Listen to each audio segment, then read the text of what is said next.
Hello friends, welcome to my channel Srilakshmi creations. Please ವಿಡಿಯೋಸ್ನ like ಮಾಡಿ, ಚಾನಲ್ನ ಸಬ್ಸ್ಕ್ರೈಬ್ ಮಾಡಿ, ತಪ್ಪದೆ ಬೆಲ್ಲೈಕನ್ನ ಕ್ಲಿಕ್ ಮಾಡಿ ಸಪೋರ್ಟ್ ಮಾಡಿ ಅಂತ ಹೇಳ್ತಾ, ಇವತ್ತಿನ ಈ ವಿಡಿಯೋದಲ್ಲಿ ಸುಬ್ರಹ್ಮಣ್ಯ ಷಷ್ಠಿ, ಸ್ಕಂದ ಷಷ್ಠಿ ಅಥವಾ ಚಂಪಾ ಷಷ್ಠಿಯ ಪೂಜೆಯ ಸರಳ ವಿಧಾನವನ್ನು ತಿಳ್ಕೊಳ್ಳೋಣ. ಸೊ ಬನ್ನಿ ಈ ವಿಡಿಯೋನ ಶುರು ಮಾಡೋಣ. ಮಾರ್ಗಶಿರ ಮಾಸದಲ್ಲಿ ಬರುವ ಸುಬ್ರಹ್ಮಣ್ಯ ಷಷ್ಠಿಯನ್ನು ಅಥವಾ ಚಂಪಾ ಷಷ್ಠಿ ಅಂತ ಹೇಳ್ತಾರೆ, ಸ್ಕಂದ ಷಷ್ಠಿ ಅಂತ ಹೇಳ್ತಾರೆ. ಇದು ಡಿಸೆಂಬರ್ 18ನೇ ತಾರೀಕಿನಂದು ಬಂದಿದೆ. ಸೋಮವಾರ ಸುಬ್ರಹ್ಮಣ್ಯ ಷಷ್ಠಿ ಬಂದಿರ್ತದೆ.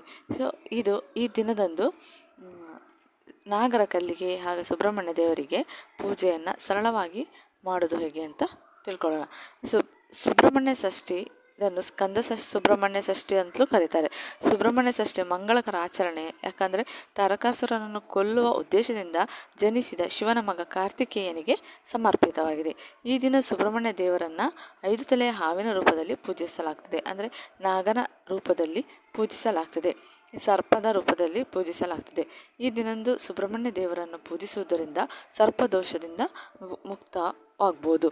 ಅಲ್ಲದೆ ಯಾವುದೇ ಸಮಸ್ಯೆಗಳಿದ್ದರೂ, ಚರ್ಮ ರೋಗ ಇರ್ಬೋದು ಅಥವಾ ಏನಾದರೂ ಕಣ್ಣಿನ ತೊಂದರೆ, ಅಲ್ಲದೆ ಕೆಲವರಿಗೆ ಮಕ್ಕಳು ಇರೋದಿಲ್ಲ, ಸಂತಾನ ಭಾಗ್ಯ ಇಲ್ಲದಿರೋರಿಗೆ, ಹಾಗೆಯೇ ಮದುವೆ ವಿಳಂಬ ಇರುವವರಿಗೆ ಈ ವ್ರತವನ್ನು ಆಚರಿಸುವುದರಿಂದ ಖಂಡಿತವಾಗ್ಲೂ ಆ ನಾಗದೇವರು ಅಂದರೆ ಸುಬ್ರಹ್ಮಣ್ಯ ದೇವರು ಒಳ್ಳೆಯ ಫಲವನ್ನು ಕೊಡ್ತಾರೆ.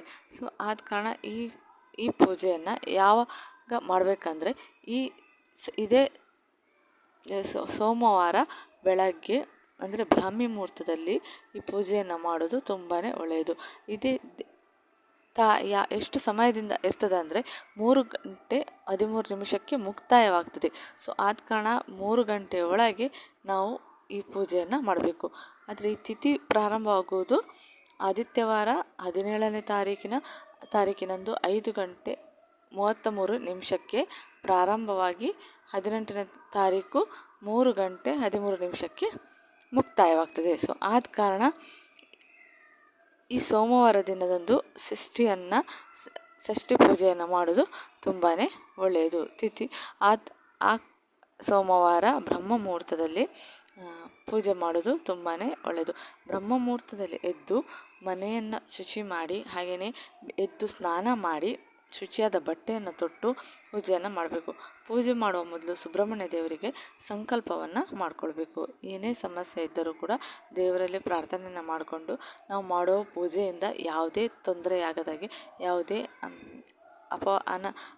ಯಾವುದೇ ಅನಾಚಾರ ಆಗದ ಹಾಗೆ ದೇವರಲ್ಲಿ ಪ್ರಾರ್ಥನೆ ಮಾಡಿ, ಏನೇ ತಪ್ಪಿದ್ರೂ ಕೂಡ ತಪ್ಪನ್ನು ಕ್ಷಮಿಸಿ ನಮಗೆ ಒಳ್ಳೆಯದನ್ನು ಮಾಡುವಂಥ ಸಂಕಲ್ಪವನ್ನು ಮಾಡಿಕೊಂಡು ನಂತರ ಪೂಜೆ ಸಿದ್ಧತೆಯನ್ನು ಮಾಡ್ಕೋಬೇಕು.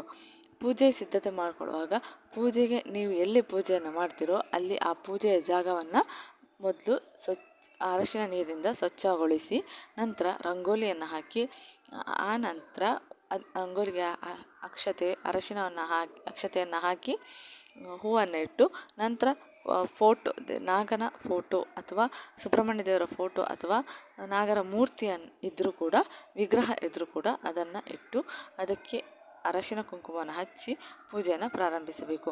ಫೋಟೋ ಇದ್ದರೆ ಫೋಟೋಗೆ ಅರಶಿನ ಕುಂಕುಮ ಹಚ್ಚಿ ಹೂಗಳನ್ನು ಇಟ್ಟು ಗೆಜ್ಜೆ ವಸ್ತ್ರವನ್ನು ಹಾಕಿ ಪೂಜೆಯನ್ನು ಶುರು ಮಾಡಬಹುದು.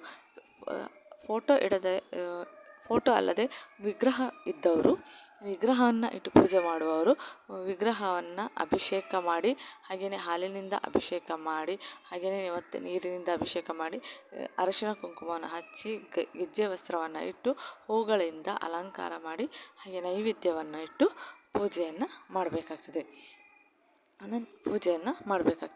ಪೂಜೆಯನ್ನು ಮಾಡಿ ನಂತರ ದೇವಸ್ಥಾನಕ್ಕೆ ದೇವಾಲಯಕ್ಕೆ ಹೋಗಿ ಅಲ್ಲಿ ನಾಗರ ಕಲ್ಲಿಗೆ ಪೂಜೆಯನ್ನು ಮಾಡಬೇಕಾಗ್ತದೆ. ಮೊದಲು ಮನೆಯಲ್ಲಿಯೇ ಪೂಜೆಯನ್ನು ಮಾಡೋದು ತುಂಬಾ ಒಳ್ಳೆಯದು. ಆ ನಂತರ ದೇವಾಲಯಕ್ಕೆ ಹೋಗಿ ಪೂಜೆಯನ್ನು ಮಾಡೋದು, ನಾಗರ ಕಲ್ಲಿಗೆ ತನಿ ಎರೆಯೋದು ತುಂಬಾ ಒಳ್ಳೆಯದು. ಸೊ ನೈವೇದ್ಯಕ್ಕೆ ದೇವರಿಗೆ ಮನೆಯಲ್ಲಿ ನೈವೇದ್ಯ ಇಡಬೇಕಾದ್ರೆ ಚಿಗಳಿ ತಂಬಿಟ್ಟು, ಹಾಗೆ ಪಾಯಸ, ಈ ಥರ ಹಾಲು, ಈ ಥರ ಯಾವುದೇ ನೈವೇದ್ಯವನ್ನು ಇಡ್ಬೋದು. ಈ ಚಿಗಳಿ ತಂಬಿಟ್ಟು ಇದನ್ನು 5, 9 ಈ ಥರ ಬೆಸ ಸಂಖ್ಯೆಯಲ್ಲಿ ಇಡೋದು ತುಂಬಾ ಒಳ್ಳೆಯದು. ನಂತರ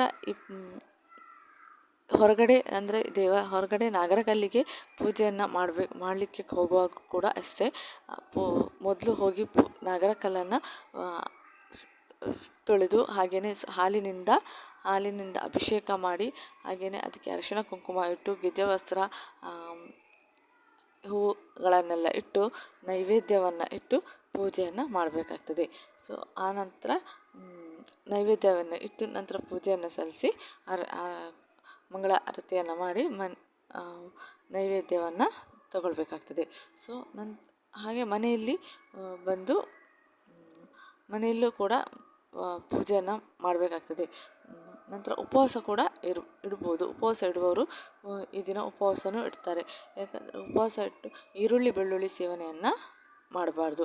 ಸೊ ಒಗ್ಗರಣೆ, ಈರುಳ್ಳಿ ಬೆಳ್ಳುಳ್ಳಿ ಸೇವನೆ ಇದರಿಂದ ದೂರ ಇರಬೇಕು.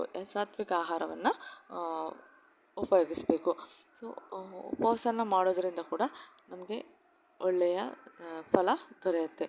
ಸೊ ಆದ ಕಾರಣ ಇಷ್ಟೆಲ್ಲ ಪೂಜೆಯನ್ನು ಮಾಡೋದರಿಂದ ಸುಬ್ರಹ್ಮಣ್ಯ ಸ್ವಾಮಿ ನಮಗೆ ಖಂಡಿತವಾಗ್ಲೂ ನಾವು ಎನಿಸಿದ್ದು ನಮ್ಮ ಆಸೆಯನ್ನು ಈಡೇರಿಸ್ತಾನೆ ಅಂತ ಹೇಳ್ತಾ ಇವತ್ತಿನ ಈ ವಿಡಿಯೋನ ಮುಗಿಸಿದ್ದೇನೆ ಫ್ರೆಂಡ್ಸ್.